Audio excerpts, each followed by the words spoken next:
Welcome to the Pod of Inquiry, pushing the envelope for human understanding and optimization, the podcast for podiatrists.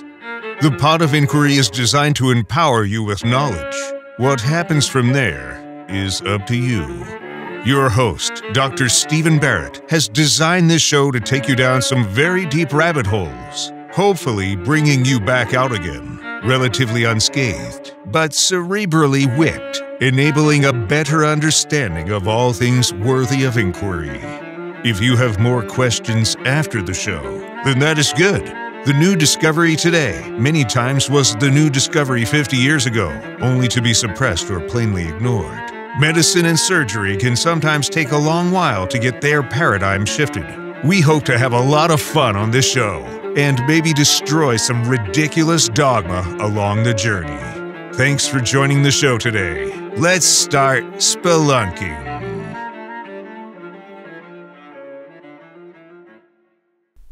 My guest today is Dr. Rustin Berlow. Dr. Berlow is a psychiatrist in Del Mar, California, who trained at Columbia University for his medical degree and then went to the West Coast for his residency and fellowship training. He is an expert in TMS, transcranial magnetic stimulation, which is the topic that we're going to talk about today. I first met Dr. Berlow back in 2017 when I attended a TMS course in the Los Angeles, California area. I was blown away by his expertise and his ability to distill things down so that it was understandable for someone who is not a neuroscientist. Dr. Berlow was then kind enough to allow me to shadow him at his office for a few days to learn more about this fascinating technology. I'm sure you will enjoy this discussion that I have with him and find it not only informative, but also very entertaining. He is a gentleman, and I consider him a friend. Please enjoy my conversation with Dr. Rustin Berlow. All right, I'm here with Dr. Rustin Berlow, and we're going to talk about transcranial magnetic stimulation today. And Dr. Berlow, thanks for coming on. And it's been a while since we've had the chance to visit, and so look forward to this opportunity to get the latest and greatest on TMS. Thank you for having me.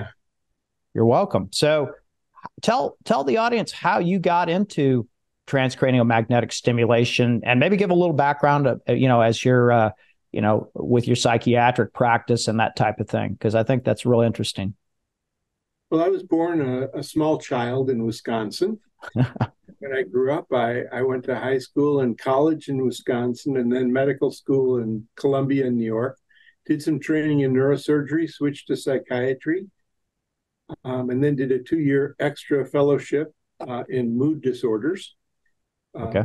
And then started a practice in psychopharmacology, and I taught psychopharmacology at one of the universities here in San Diego. And after about 18 years of that, my office mate decided to move his office to his house. And so there was an extra office at our suite, and I wasn't doing anything with it. And having taught psychopharm and what to do with treatment refractory depression for so many years, I knew about options like ECT and TMS. And so I thought, why don't I explore TMS? And I was astonished with the results from the patients that I'd known for so many years. There are some patients who don't benefit from medication, but TMS just is remarkable. And the two things that it's most well known for are depression and chronic pain. We're going to talk about both in a little bit. How did you, when you first started getting involved in TMS, what year was that? 2000. Well, I filled in for a gentleman named Ted Mons here in San Diego. He was the first one to do TMS in San Diego before it was FDA approved. And I used to fill in for him starting in around 2011. And then I bought my first machine in late 2014, early 2015. Okay. Very quickly realized that one room was not enough office space. So we got a room with 5 and then 6 and 7 rooms, office space for a lot more. Has the technology from 2014 to today, has it changed a lot in the TMS world? I know there's been new coils that have been developed for deeper brain, that type of thing, but It's interesting that you ask. There is more technology available. Neuronavigation, which offers more precise stimulation site, has come about. The new robot has made its debut. I'll show it to you in a minute if you're interested in seeing. Yeah, I'd love to. And there are new coils. I think the biggest change in TMS has been that clinicians are more aware of their options, and they're more able to give a personalized treatment to patients than they were before. And using EEG is also a way that things have moved forward. We can use the frequencies that are consistent with the person's brain frequencies, the individual alpha frequency. And that's very helpful. We can also look at the left-right balance, see if there's any asymmetry, as well as measuring the theta-beta ratio, which is a very good marker for ADHD.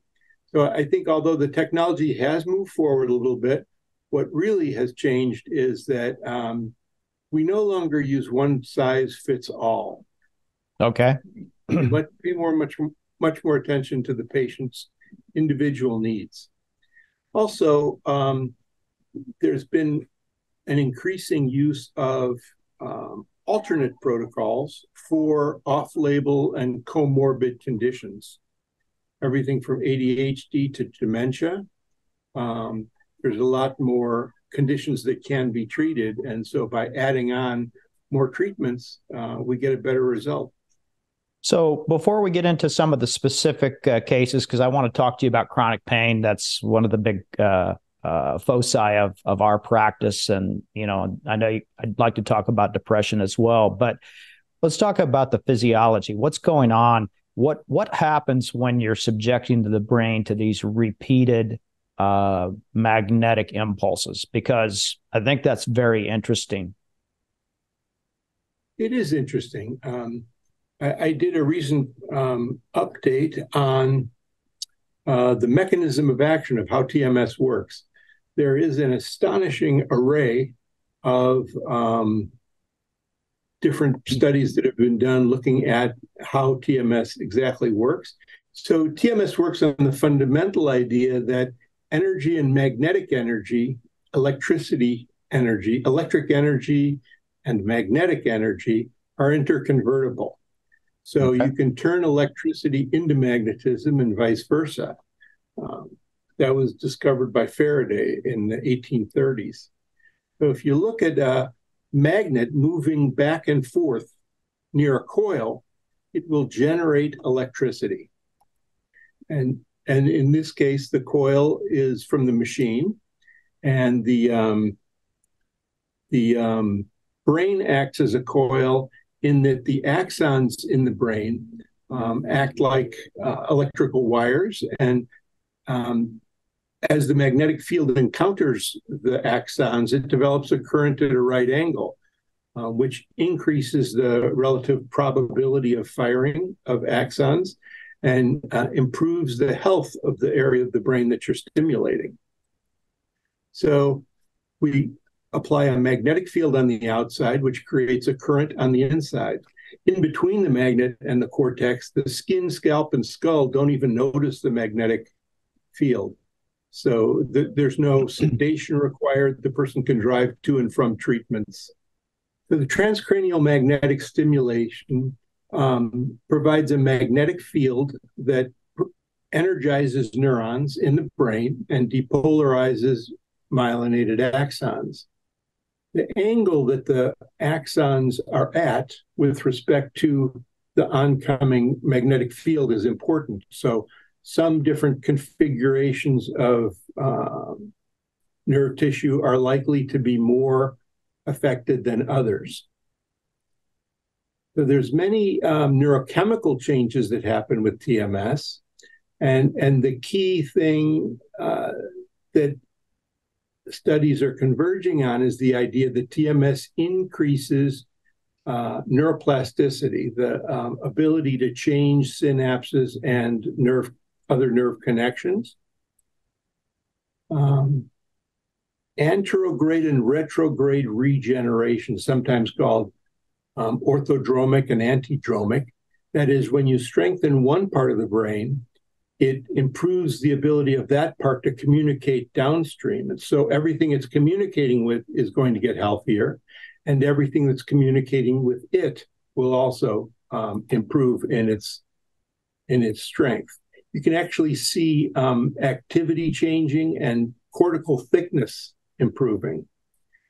In terms of connectivity, there's several different studies that have showed that the cortex, the dorsolateral prefrontal cortex, has an increased connectivity with the left caudate, which is part of the striatum. There's also improvement in limbic connectivity, as well as between the medial and the lateral. Let's see if I can get to something that's a little bit more. This is actually directly related to pain, so let's do that.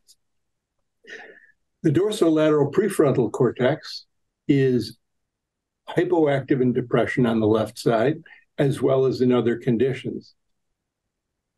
The DLPFC inhibits a deeper structure called the subgenual cortex, which is overactive in depression. And stimulating DLPFC also may improve executive function, which is the best predictor of quality of life. Executive function is made up of self-control, working memory, flexible thinking. And these things are very important in terms of a patient's relationship with chronic pain or depression. That is, cognitive control is the ability to be aware of a condition like pain or depression without getting caught up in it, without getting ruminative and reactive to it. This is a study from Minoshima and Casey at the University of Michigan. And what they looked at is a series of patients who had severe pain. And they saw that there were different effects on different patients. Some patients were more affected and had more of a functional impairment than other patients. And the difference was on the brain imaging that the DLPFC activity was higher in the patients who had the attitude of, I'm aware of the pain, but it doesn't bother me. And the DLPFC was lower in the patients who were focused on it and wanted to get rid of the pain and didn't think they could be happy unless the pain went away. And in this article, they hypothesized that the pain and the pain affect are separate, and that the DLPFC interrupts the transition between the pain itself and the resistance and the affect regarding the pain.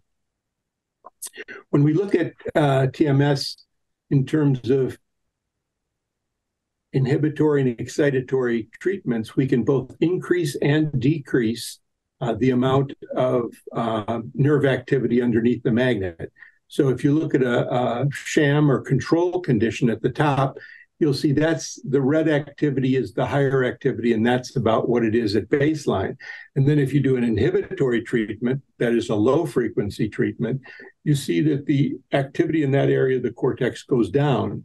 Conversely, a high frequency treatment, which is excitatory, will increase the amount of activity in that part of the brain.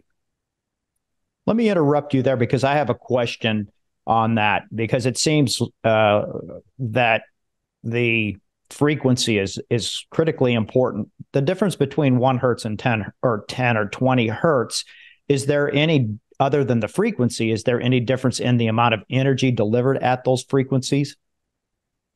Very good question. This is something I've been curious about for a long time, because if you think about a 20 hertz stimulation and a 10 hertz stimulation, obviously there is twice as much energy being conveyed. The 1 hertz is much less energy, but the spacing is such that it lowers nerve activity. Of course, these are generalizations, and there's a lot of individual variation. There's a study done in the year 2000 by Maeda and colleagues that showed that a certain percentage of people have the opposite effect from low frequency and high frequency stimulation. But in general, 80 or 85% of people have this response. In terms of how we think about the brain, there's been a lot of advance in the last 10 years.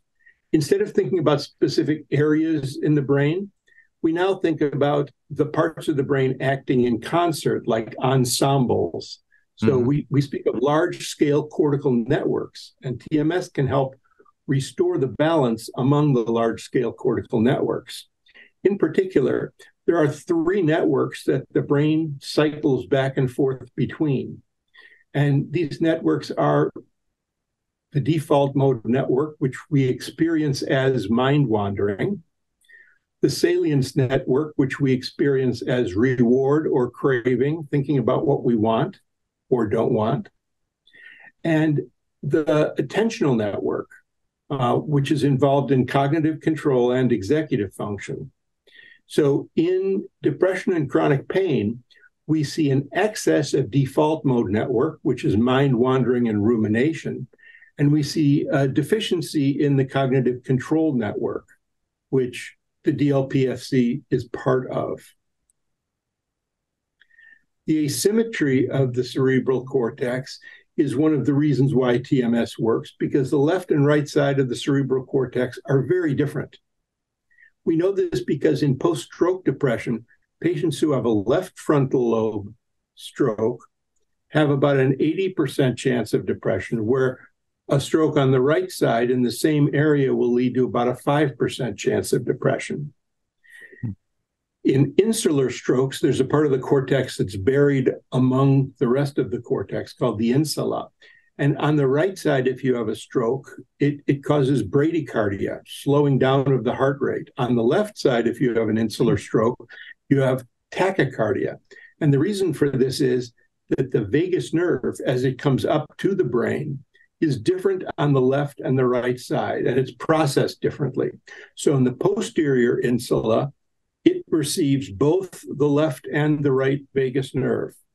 But then the right posterior insula takes the sympathetic activity from both sides and processes that, while the left posterior insula sends the sympathetic activity to the right and processes the parasympathetic activity.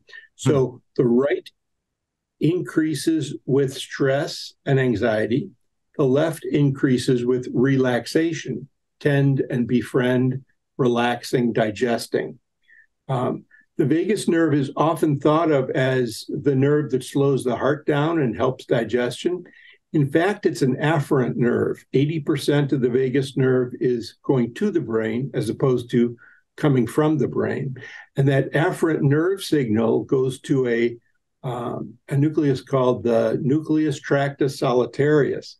And its projection is to the locus ceruleus and the dorsal raphe, which control the cortex's serotonin and norepinephrine. And when the vagus nerve is stimulated, the norepinephrine and serotonin are projected more to the frontal lobe and less to the amygdala. There, we talked about all that. Oh, this is the idea that the left posterior insula receives both parasympathetic and sympathetic, but then transmits it selectively. So the left anterior insula ends up with the parasympathetic activity, and the right ends up with the sympathetic activity. This hemispheric asymmetry was made widely known by Norman Geschwind, who did research in language. As you may know, words and syntax in language are on the left side, and the emotional aspects of language are on the right side. But there's also disconnection syndromes that interfere with the large-scale cortical networks in terms of how they function and bring parts of the brain together. So handedness has a big role if you're going to study cerebral asymmetry. And left-handed patients at this point in time are treated the same way as right-handed patients for TMS. But that may change as we get to know more in the future. And you can measure left and right-handedness either by asking them if they're left or right-handed, or you can administer what's called the Edinburgh Handedness Inventory that asks about the tendency to write, throw, use a toothbrush or a spoon with the left or the right side. And this gives a little bit more precision with regard to handedness.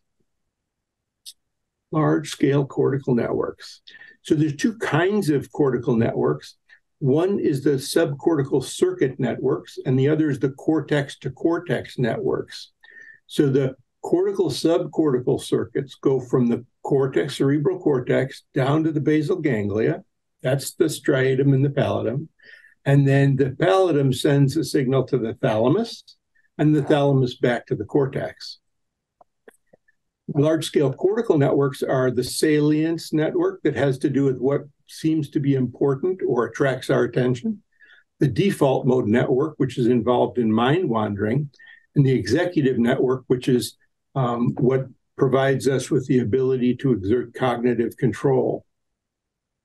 And these are the structures that bind together in the different networks. So plasticity is one of the key aspects of TMS. By doing TMS, we improve the brain's flexibility, ability to change over time. And with repeated stimulations, that plasticity becomes durable and continues even beyond the term of the stimulations. This increase in hippocampal neurogenesis in rats is seen with TMS. As nerve cells come into being, more of them survive if there is an environment that provides for what a neuron needs.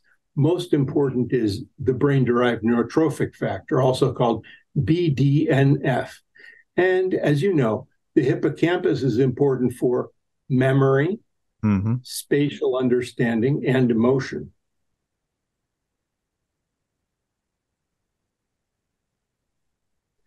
So, overview of how TMS works is that from the wall, large capacitors in the machine store the energy, and then the pulse shaper makes it into different frequencies, and then the energy comes out of the coil as magnetic field, and that's all physics. Then in terms of biology, when the coil is put on a patient's head, there's an induction where magnetic energy is converted into neuronal firing in the cerebral cortex. And that increased neuronal firing leads to increased BDNF. Increased BDNF leads to increased connections between the nerve cells, called synaptogenesis. And that creates, in my view, anterograde and retrograde regeneration, where the brain becomes productive. Instead of decaying, it becomes a growing, changing organism. And that improves DLPFC function, executive function, working memory, and cognitive control. From a psychological standpoint, when a patient has that improvement in their working memory and cognitive control, they feel less overwhelmed, they feel less internal conflict, and that reduces depression and it improves quality of life. Was that helpful? That was very helpful. It spurred a couple of questions because I find it very interesting that, it's gone now to connectomes, connectivity from one structure to another. And so I guess there's a couple of questions I have because you've got a lot of stuff there to unpack. But so let's go back to that hippocampus, because it seems the hippocampus, and this is coming from a non-brain person, but it seems like the hippocampus is one of the first structures affected in neurocognitive diseases such as Alzheimer's, and they'll have their long-term memory, but their short-term memory is exhausted pretty quickly. And yes. And so what we're doing, or what we're seeing here, is that by stimulating the cortex, we're actually getting some development of neuronal plasticity, improved neurogenesis in the hippocampus itself.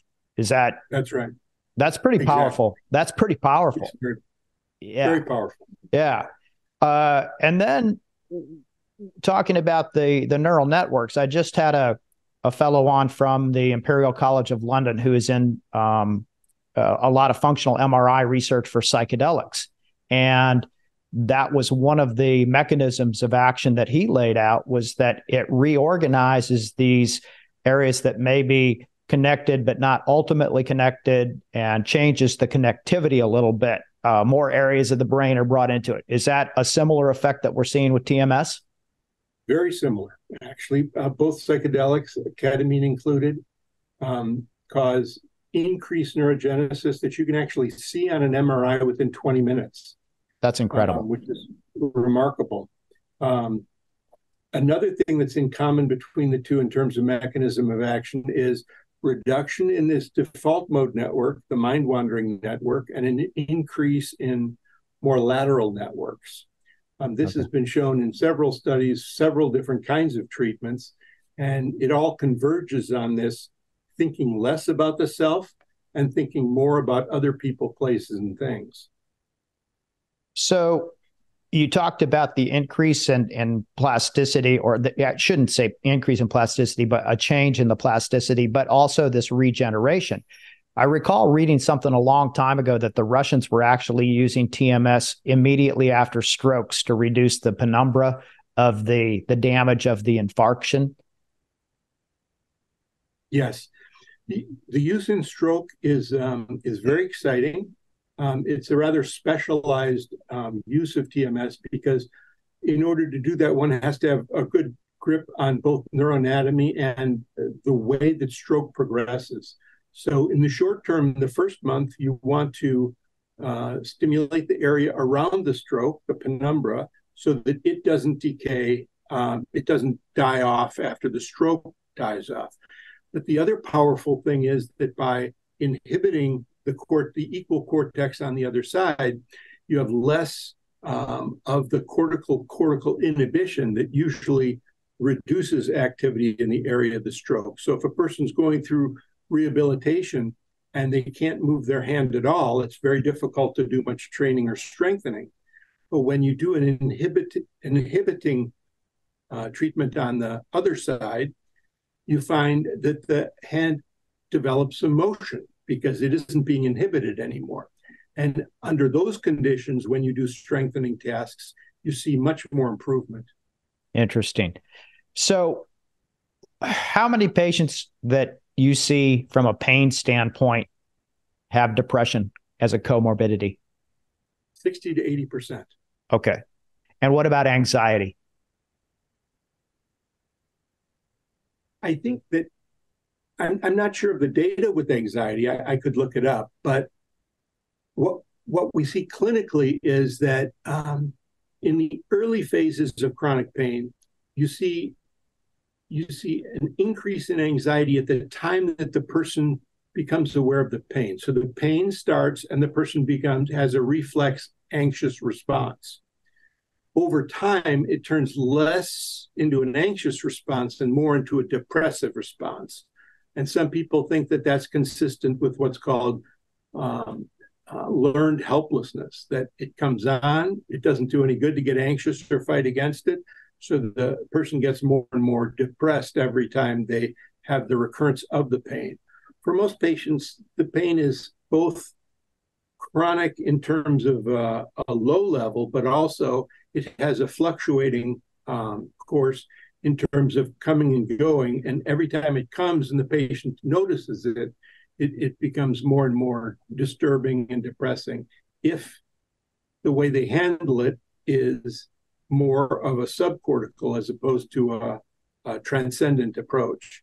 So if a person says, I'm aware of the pain, but I'm not going to let it bother me, it interferes with their quality of life less. And for those patients, it doesn't tend to cause depression. I saw something on one of your slides, and you didn't really talk about it, but it looked like there was an inhibition of the HPA axis from TMS. Yes. Want me to bring that up? If you would, that'd be great, because I think there's in chronic pain, we'll see a lot of people that when they first start in, their ACTH is off the charts. And then after they've been in pain for a long, long period of time, they have none. It's almost like they've just run out of gas. That's exactly right. That's exactly right. So at first, they have that anxious response, and then they become exhausted, and they have almost no response at all. Several years ago, I chose Alpinion as my ultrasound brand of choice after years of experience and research into ultrasound imaging. In fact, I have 2 of their machines. Alpinion has incredible precision and penetration built into their technology that, in my opinion, is simply the best value in all of the ultrasound imaging space. They have several price points to meet your needs, and I can tell you definitively that you'll end up having to pay double to achieve the equivalent imaging quality from other top brands. That doesn't even account for the unlimited software updates and remote tech support included with no monthly fees. Right now, to show their appreciation for the listeners of the Pod of Inquiry, they're offering an incredible discount. Their portable i7 retails for $21,000, but you can get it discounted at most medical meetings for $19,000. But my listeners will get it discounted to $15,900. This has never been offered anywhere for the new portable system with the engine of a console system. Use code SBPOI to take advantage of this incredible offer. You won't be disappointed with Alpinion. I sure haven't been. This is from a Bakken article in 2011 about the interaction between the DLPFC and the anterior cingulate cortex through the amygdala with the hippocampus, and that has a direct effect on the HPA axis. And so there's less negative feedback in terms of cortisol. There's a decreased sensitivity to it, so that when there's a cortisol response, it doesn't get turned off the way it should get turned off. And these mechanisms of actions are very consistent with what the group in Montreal, headed by Meany and Schiff, have shown, with the long-term changes in stress response being mediated by the glucocorticoid receptor. And for people who take longer to bounce back from stressful things, their glucocorticoid receptors are not as responsive as people who are able to bounce back and have more resilience. Does that make sense? Let me get a little clarification of that, because we're getting asking for a drink of water, and the fire hose is pretty strong right now. But so the TMS definitely has an effect on the HPA axis. Does it upregulate it? Does it downregulate it? Or does it properly regulate it? I think what it does is it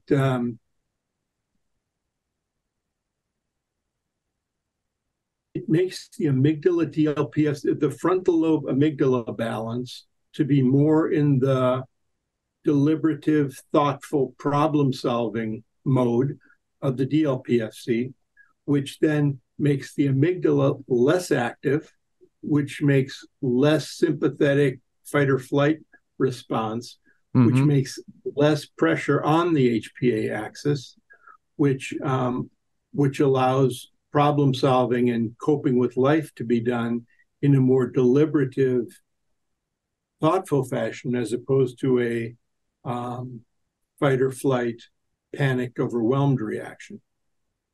Okay. I think that helps me get a little bit better of a concept. The other thing that I've seen just with you scrolling through these slides is that when we talk about mechanisms of action, BDNF, effects on the neurotransmitters, there is a tremendous amount of things that are going on in here that there's probably still a lot that's yet to be discovered as far as brain neurochemistry is going on. Let's go to a patient that comes in with, let's just say, just straight depression. All right. Because I kind of want to go through that. I think it's real important for the audience to understand the process. So first thing, you're going to evaluate them from a psychiatric standpoint before any intervention. What about neural imaging? Are you using your EEGs for that? Functional MRIs? Those are very expensive. I know when I visited your clinic a few years ago, you were using a really very sophisticated EEG program to try to get kind of what the baseline is. Can you talk us through that a little bit? Sure.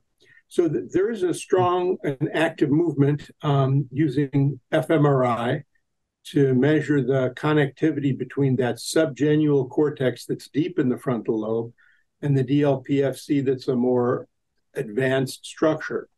It is thought by some that if you find the area that has the most intense connectivity between the deep and the superficial, that you'll get a better TMS effect.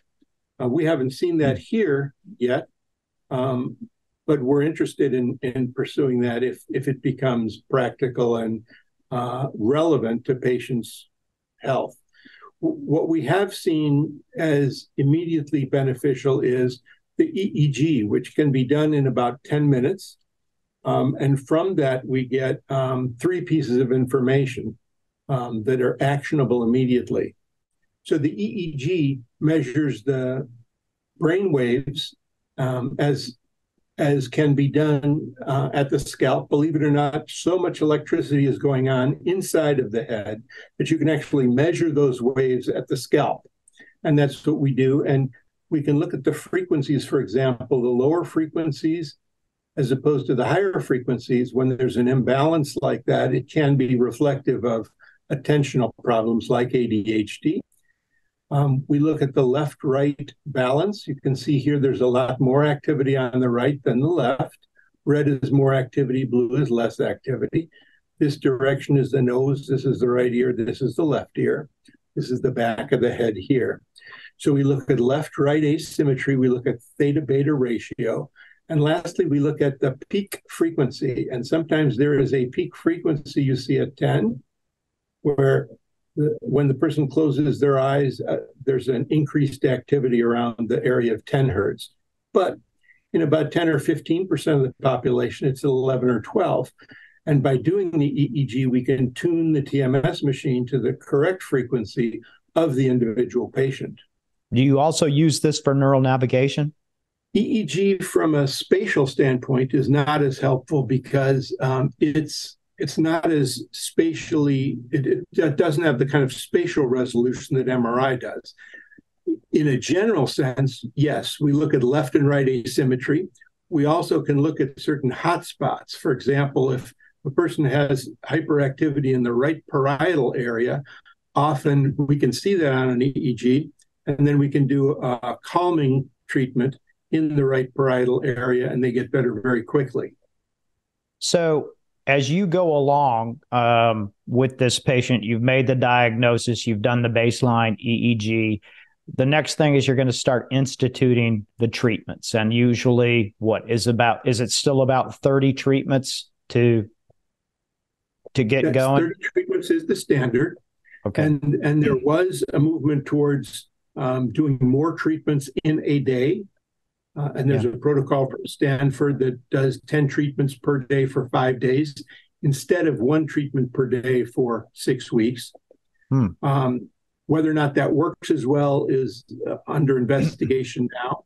Anecdotally, what we've seen is that fewer treatments per week and more weeks seem to work better than more treatments per day. Okay. So we start patients at between 3 and 5 treatments a week. And depending on what the reimbursement situation is, if they have insurance, they have to get 6 consecutive weeks of 5 treatments, 1 each day. Okay. But if they're private pay and we can do it any way we want to, we do somewhere around 3 to 5 treatments the first week and then back off to about 2 treatments per week for about 4 months. Okay. And then when do you do another EEG to see if there's any changes, or do you? Okay, so there's a great question. We do sometimes, but the usefulness of the EEG before treatment, that is the usefulness for treatment planning, is well established. We know what we're doing. We know how to do it. There are 2 relatively well done studies that have shown that this is correct. As far as follow-up as you go along, there's less data to support using it to change the ongoing treatment. Sometimes you do see an improvement in the power of the EEG, that is, there's more brain activity. Sometimes you see a balancing of the left-right asymmetry. But for example, the theta beta ratio is a signal that there may be an intentional problem. But treating it won't change that theta beta ratio. It's more of a trait variable. That is something that is like the person's blue eyes or blonde hair, as opposed to a state variable, which can be modified over time. So the EEG is very useful before treatment, but we're still looking at the newer ways of analyzing the EEG so that we can monitor treatment and titrate it according to the patient's personal characteristics.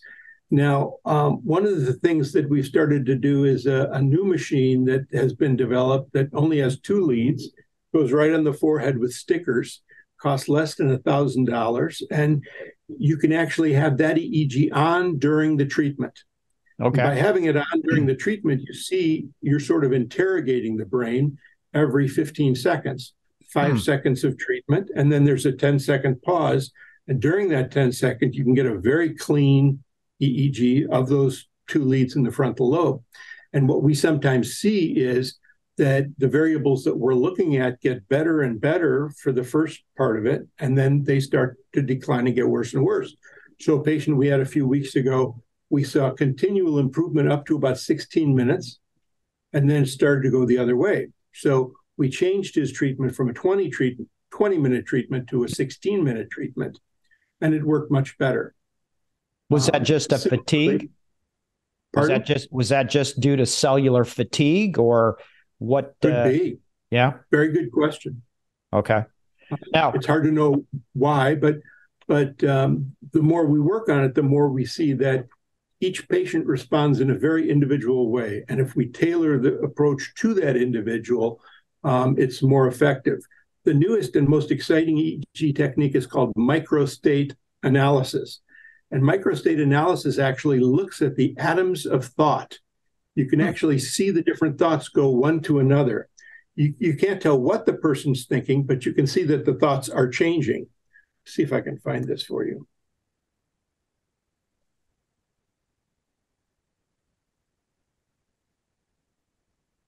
And what the microstate analysis does is it looks at shifts so that you can see those large-scale cortical networks that we just talked about. You can see those in action. Can you see this okay? Yes, very good. So what you're looking at is each color is a different microstate, and the different microstates correspond to the different large-scale cortical networks.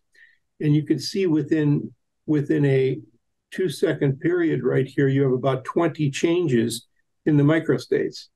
This is the temporal resolution, the ability to see clearly over time the different changes that are occurring.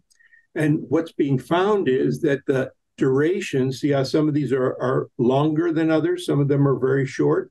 Yes. The duration as well as the order in which they occur can be indicative of what's going wrong with the brain. So the network that has to do with reward processing and interoception can be sometimes overactive, and the attentional network can be underactive. So what we can do is we can measure the microstates before and after treatment and see what effect we had. And then if it's improving the cognitive control and reducing the mind wandering, then we know we're moving in the right direction, even if the patient doesn't notice it right away.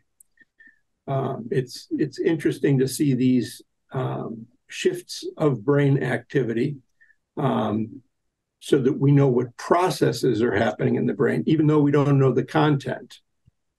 So you're able to forecast. Are you able to forecast a prognosis a little bit based on that then, or? Yes. Okay. Yes. All right. Because I would think that early in your treatment, this would be a handy tool, because you can see, am I getting the effect that I want from depositing this energy into this person's cortex? And exactly. And if I'm not, then maybe I need to get it to a little different anatomical area or a different frequency, modulate that. So that's exactly right. Let's go to depression a little bit. So when a patient comes to you for TMS for depression, I would make the assumption that they've probably been on an antidepressant for a long period of time, more often than not, right? Probably about 5 antidepressants. Exactly. Okay. They've tried many. Yeah. And do you take them off before you start the TMS, or do you keep them on and then you concurrently? How do you do that? That's a good question. So in the majority of patients who haven't fully gotten better from their depression, the medications are doing some good, but not very much. Okay. And what that means is that discontinuing them would make the patient feel worse at the same time they're getting their TMS. Mm. And I prefer not to do anything to make a patient feel worse. So Right. for the first 2 weeks, we keep the medications pretty much the same. Sometimes I optimize them by changing when they're administered. Sometimes I modify the dose a little bit. The biggest thing we do with medications to accommodate the TMS is if there are any medications that reduce cortical excitability, things like benzodiazepines or anti-epileptic medications, mood stabilizers, these things can still be taken, but what we try to do is schedule the person for the TMS in the morning, have them wait to take their morning mood stabilizer or Klonopin, and then after the TMS, they take it. And by doing that, we give the stimulation at the point of maximal cortical excitability. So when the medication is the lowest, the cortex is the most excitable. And we know that cortical excitability is the most fertile ground in order to achieve some change in neuroplasticity. Got it. Very interesting.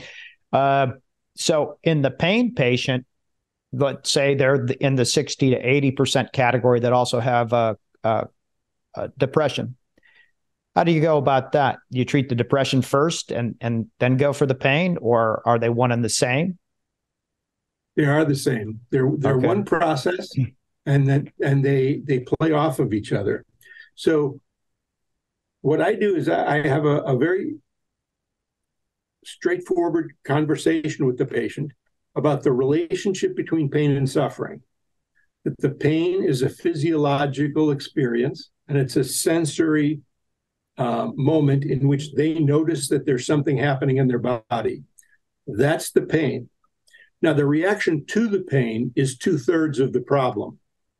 That is the desire to get rid of the pain, or the anger that the pain is there, or the fear that the pain will never go away.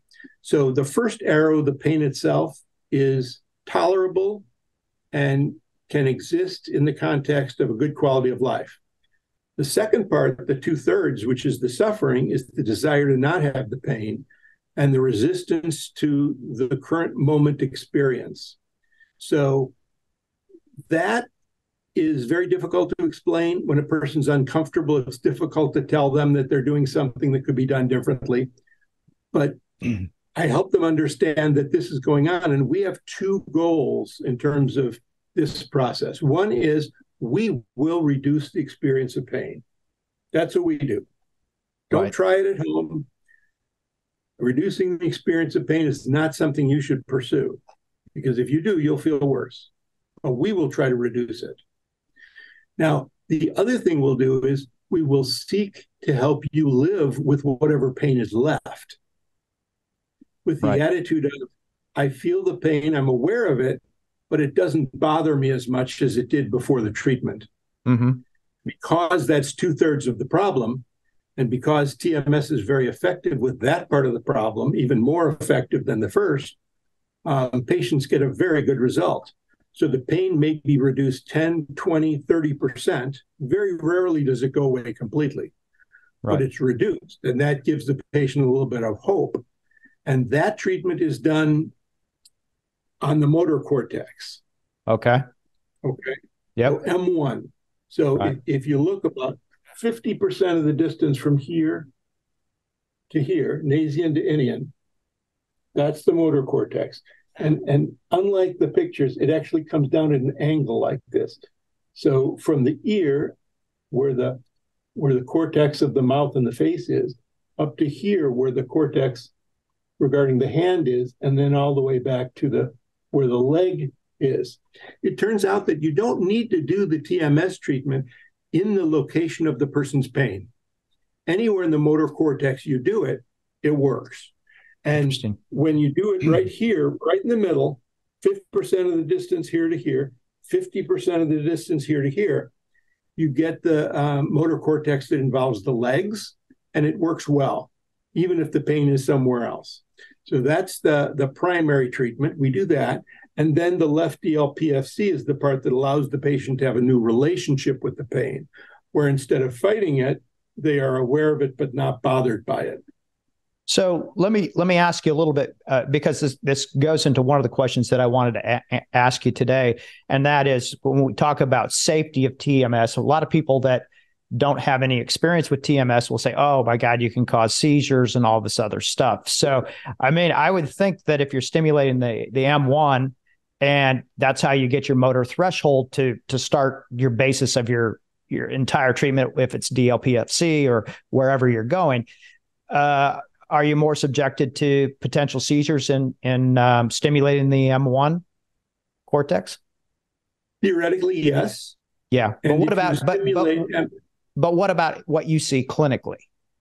Okay. So if you stimulate the motor cortex at 120% of the threshold that is required to move a muscle, you will get a seizure. Right. We've done more than 38,000 treatments here at this clinic, and we haven't had one seizure. The first thing to do to prevent seizures is to buy the right machine.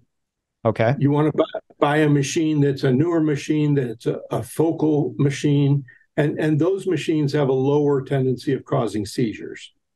The next thing is you don't use high amounts of power when you're over the motor cortex.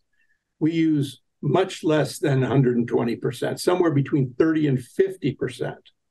So if the person's motor threshold is 50, we'll start somewhere around 18 to 20%. Okay. And what would below the motor threshold. And it works very well, even though it's a very, very low percentage power.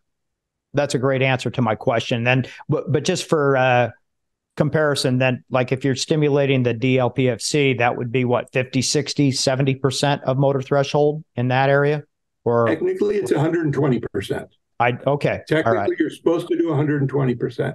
But we find that people don't need that much. And if you use that much, especially on the first treatment, the patients don't return. So what we do is the motor threshold is almost irrelevant. It's kind of an anachronism of the days in which people were worried about seizures. If you're stimulating DLPFC, you're probably not going to cause a seizure. And so what you do is you increase to tolerance. Mm-hmm. And if a patient's tolerating it and they're not twitching and they're not in pain, it's good. And that's usually somewhere between 60 and 100% of the motor threshold. Okay. But it doesn't really, in our experience, it doesn't matter what the power is at that level. It works as long as the patient's comfortable. And There's another way, which is very low, what I just described in the motor cortex, where you're using absolute powers of like 18%. And that's a much different magnetic treatment. And it may affect mitochondrial signaling and other things that the higher signaling, the higher power doesn't. So the lower power is actually a completely different treatment. It works better for some conditions. It's definitely safer in terms of seizures. It's more comfortable. And it may be less site-specific. That is, it may have more of a mass action as opposed to a focal impact. Got it. So other than the concern about potential seizures, what other adverse events are associated with TMS? I think headache is probably the most common, although for the majority of patients who complain of a headache, they say it's about a 3 on a scale of 1 to 10. They say that it's gone by the time they walk to their car. So it's not a big factor, but you can always turn the TMS power down if that's necessary.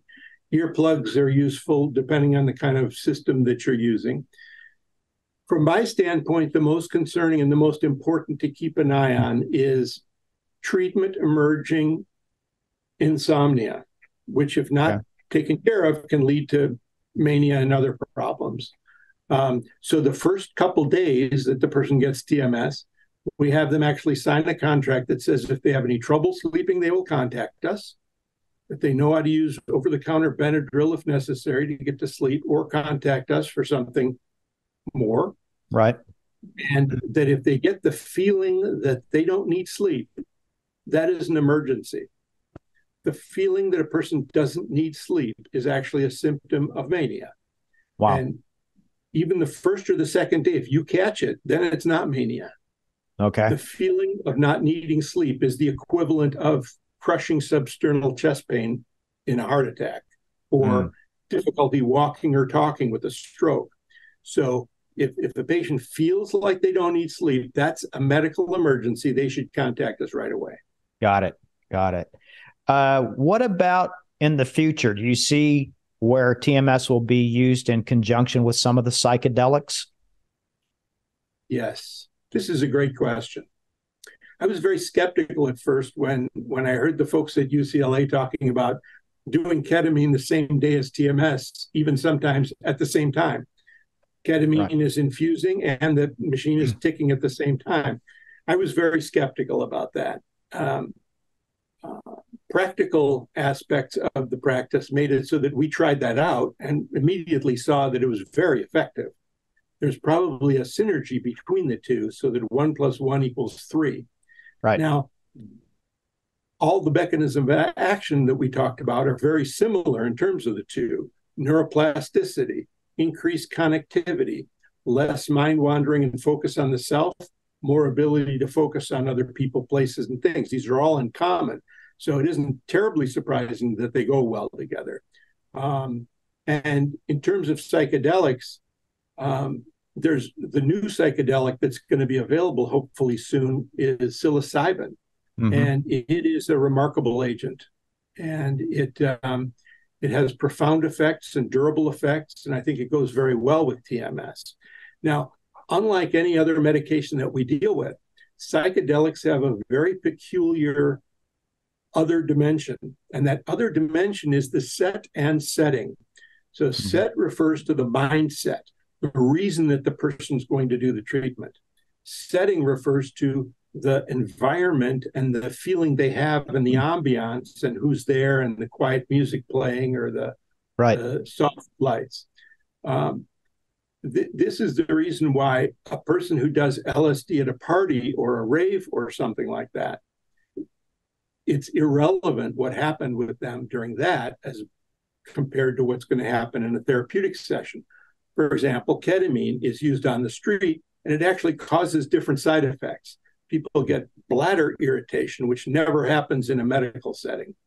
And one of the things to keep in mind is with ketamine and with psilocybin and with these other psychedelics, the reason that the person is doing it plays a huge role, because what's going on is that the person brings to the experience an intention. And that intention is the direction of movement of their mind and their brain growth. So when their intention is to grow and overcome their problems, then there is an openness of brain change, and then they can do that.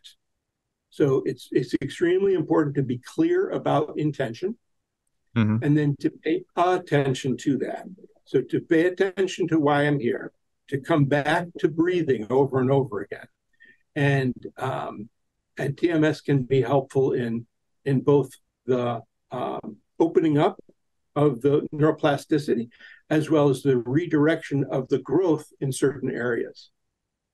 I think that's going to be very interesting, and hopefully when some of these FDA restrictions are lifted in the near future, this will be, I think there's going to be some really compelling research that comes out of that, because these are very I'm preaching to the choir. For me to tell you that these are very complex, difficult problems is kind of silly for me to even, but there's this perception out in the world that one symptom, one drug, and it's done. And depression isn't like that. And pain isn't like that. You have to get these from a multifactorial approach. And it's not just, this is my bullet and here's my gun. It unfortunately isn't that simple. Exactly. So. That's exactly right. It's a system, and it's either moving towards the better or the worse. People are either spiraling up or they're spiraling down. And so even in the first interactions that I have with the patient, we give them information about themselves, information about their condition. We give them vitamins, minerals, and supplements, omega-3 being the most important, at 4,000 milligrams per day of omega. Then we discuss their medications. We discuss exercise and eating, less carbohydrates mostly. And then we do the different treatments. And by doing all of these things at once, you get a momentum towards the upward cycle as opposed to the downward cycle. That's exactly what I was going to ask you. It's like when you have a depression patient, does it, I mean, a lot of these folks, they've been through the ringer, so to speak, by the time they get to you, and they want that one magic bullet. And so it's really important, I think, to take the time with them and say, okay, listen, we've got to look at all of the things that are going on. And, even though you're impaired, maybe from your pain or your depression, but some exercise, albeit can be very small, these things, added up with the right diet, right spiritual environments, all of these things are hugely important. And I agree very much. And the idea of depression as a condition is almost a fiction. If you look at the DSM diagnoses, a patient that has one DSM diagnosis, the chance is 65% that they will have another diagnosis also. Okay. So the number of people who have depression and nothing else is very small.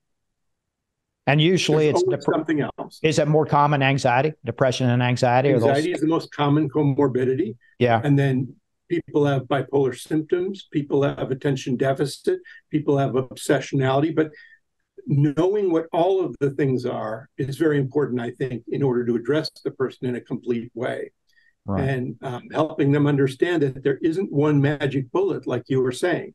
But what we have to do is we have to do many different things that are going to be helpful.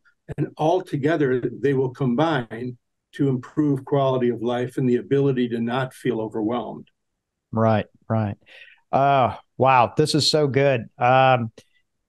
Can you tell people how to get a hold of you in case they want to come out to California and get some treatments? And I'll put the link in the show notes, but sure. Yeah. You can look at the American Brain Stimulation Clinic website. Okay. American Brain Stimulation Clinic. You can also go to YouTube and type in my name, Berlow, B as in boy, ERLOW, and then the word TMS.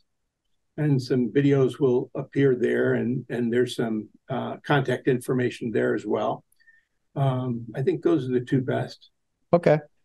Well, Rustin, thank you so much. I can't tell you how much I enjoy being able to converse with you again and learn from you. And, thanks for coming on.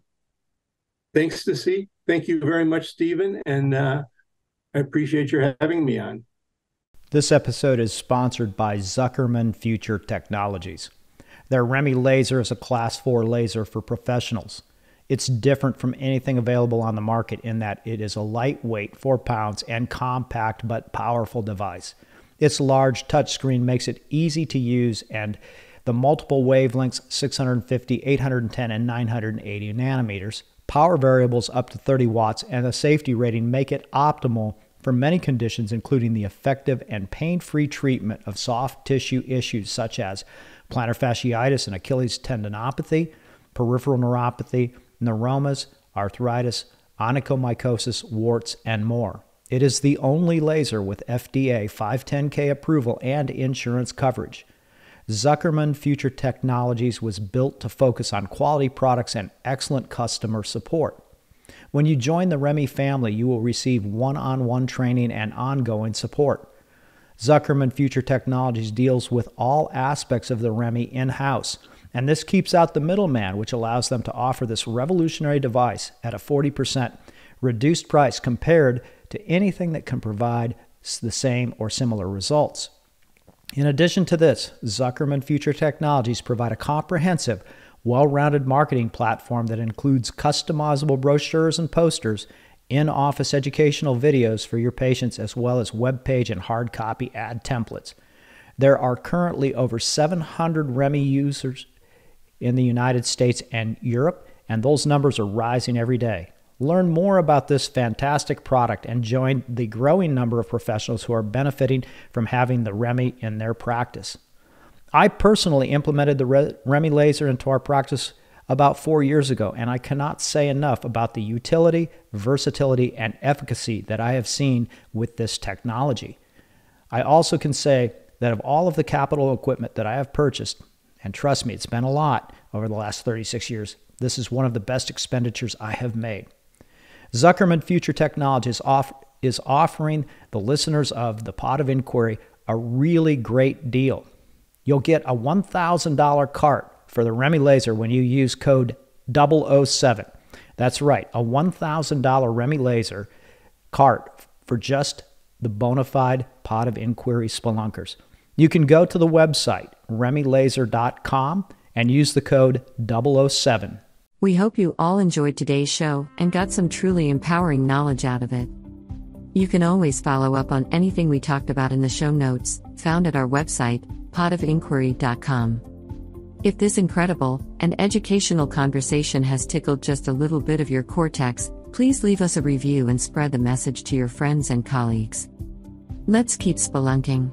This podcast is designed for informational purposes only and does not constitute any medical or surgical consulting advice or imply a development of any physician-patient relationship. The opinions of guests who are featured on the show are not necessarily the opinions of Dr. Barrett or the production team. This podcast is owned solely by Barrett Medical and Surgical Media, LLC. While the show is highly oriented for physicians and healthcare providers, anyone interested in the improvement of human performance and understanding will find this a welcome goblet to sip from, or guzzle. However, no representation or warranties are made in any way whatsoever on this podcast for any products, techniques, or other things discussed. Invited guests are not vetted by the Pot of Inquiry for their qualifications and may have a direct or indirect financial interest in what they present and discuss on the show. The Pot of Inquiry disclaims any responsibility from anything taken from the show, if used personally or professionally. It is a responsibility of the listener to perform their own due diligence prior to the implementation of any ideas, products, techniques, or anything talked about on the show.